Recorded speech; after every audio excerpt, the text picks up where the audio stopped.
When you pass any handler a set of query parameters, the query parameters are available in the handler.args dictionary as a key value pair. What we're going to do is look at how you can parse those.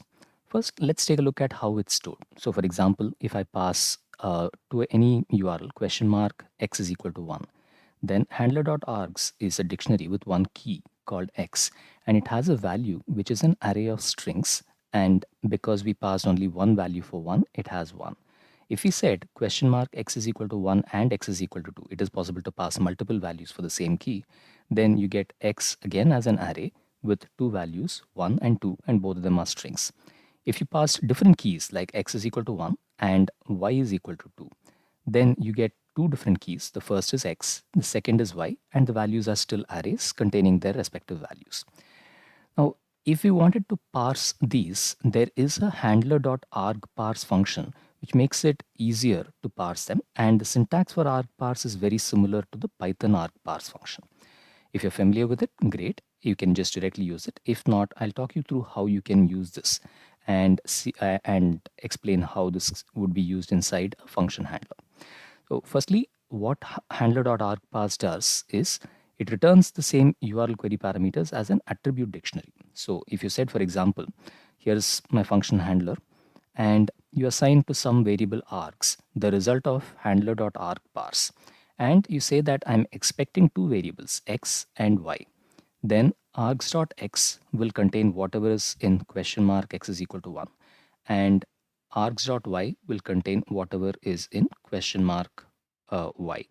And if there are multiple values, by default, it will give you the last value. Now, let's try this out. What we're going to do is create a function handler.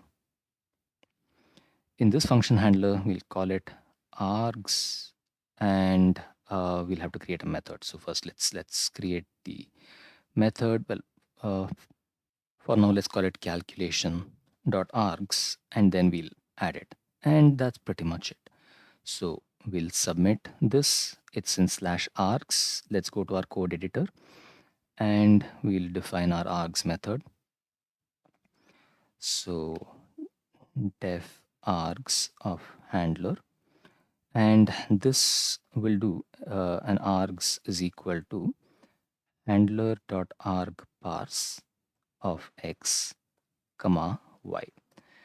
Now what we'll do is return the results of arg parse. So we'll just say return args dot x args dot y as an array, or let's even make it a dictionary. Args dot x is args dot x, args dot y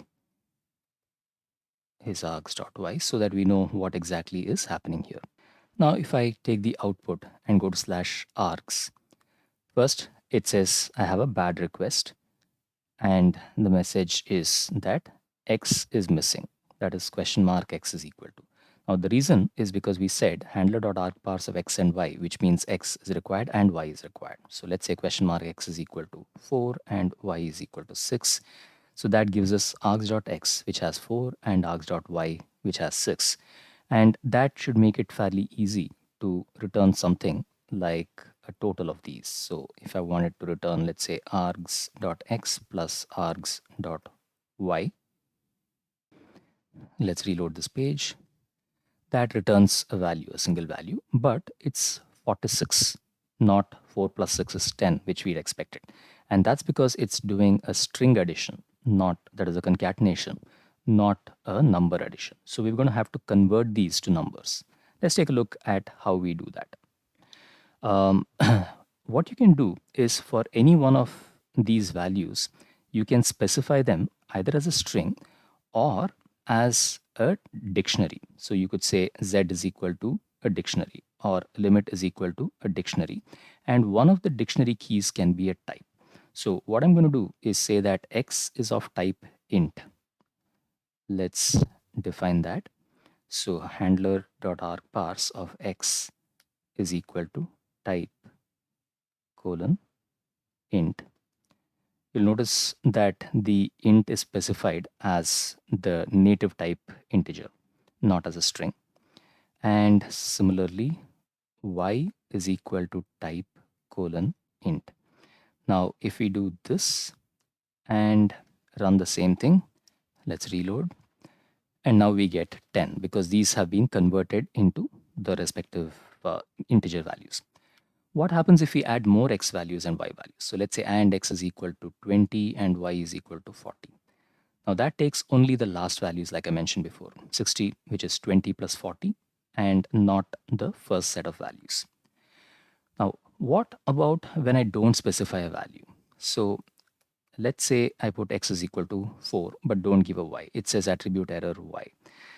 Now, we don't quite want that. Let's say we want to provide defaults.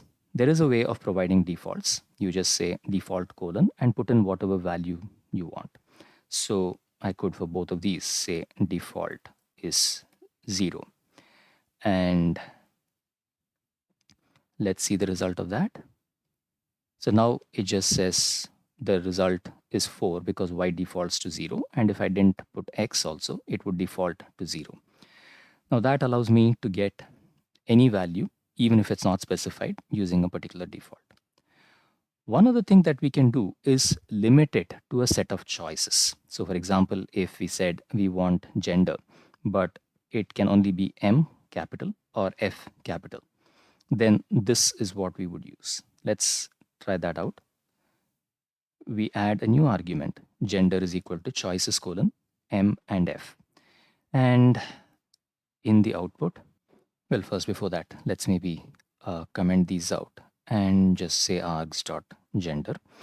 Now let's look at args reloaded. It says there's no gender. If I said question mark gender equal to M, then yeah, we get M. If we said F, we get F. But if we said something that's invalid, let's say NA, then that says bad request, invalid choice. NA is not valid. It's got to be M or F. So the clarity on the error message comes through, and it's evident what the user has to do, which is choose a valid choice amongst these. You can also retrieve multiple values. So one of the ways of doing that is by saying nargs colon star. So that says you can have 0 or more values of this query parameter called calls. And if you don't specify any value, it defaults to an empty array. Let's do that.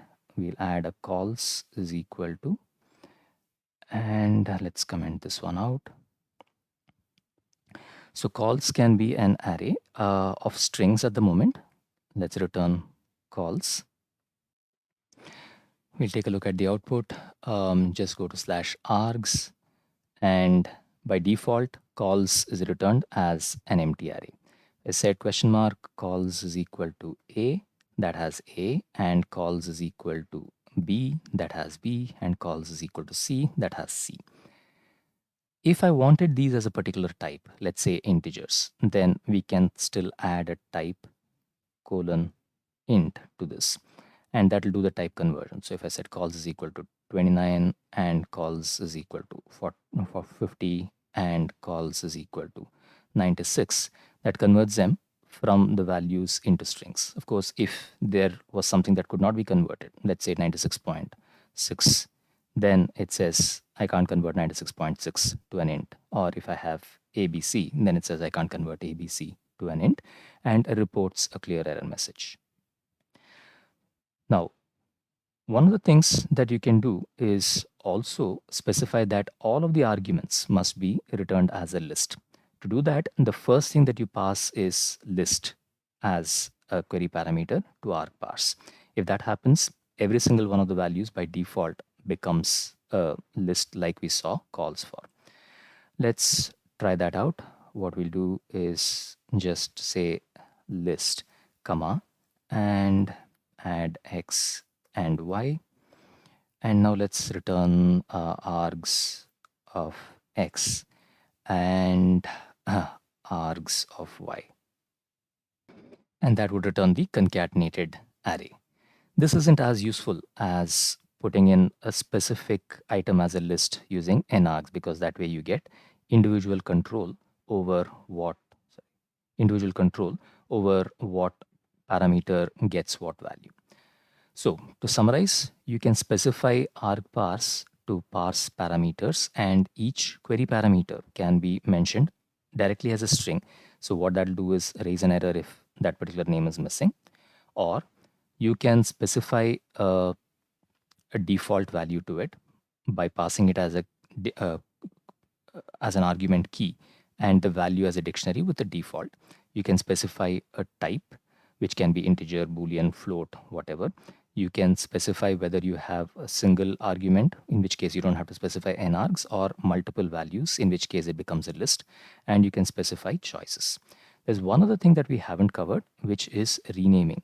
So if I have a question mark DPT is equal to something, and I actually want to store that as department, then you can use the key name. So let's do that. What we'll do is say department equals this, and return args of department, sorry, args dot department. That'll work. You'll notice that we're switching between the key notation and the attribute notation. That's because this is an attribute dictionary. You can use either one that you want. It makes no difference. Let's see the output. If I said question mark dept is equal to ABC, then department, which is being printed, args.department, is now mapped to ABC. So that's how you handle renamings. In short, what we've done is looked at how handler.argparse can be used to simplify your URL query parameter argument parsing. And it also handles type conversion, defaults, multiple values, and a whole host of other things like choices. In general, if you're going to be using any function handler, or even if you're going to be using a transform like in form handler or anywhere else, and you want to parse the arguments, then handler.argparse is a good way of doing that.